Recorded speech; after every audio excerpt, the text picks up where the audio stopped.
ನಿನ್ನ ಕರಗಳಲ್ಲಿ ನಾನು ಯುಗದಾಚೆಗೂ ಜಗದಾಚೆಗೂ ಜೊತೆಗೆ ಸಾಗುವೆ.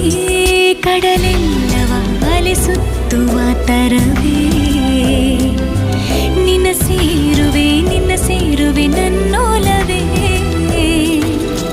ಸಂಜು ಮತ್ತು ಗೀತ ಸೇರಬೇಕು ಅಂತ ಬರೆದಾಗಿದೆ ಇಂದು ಬ್ರಹ್ಮ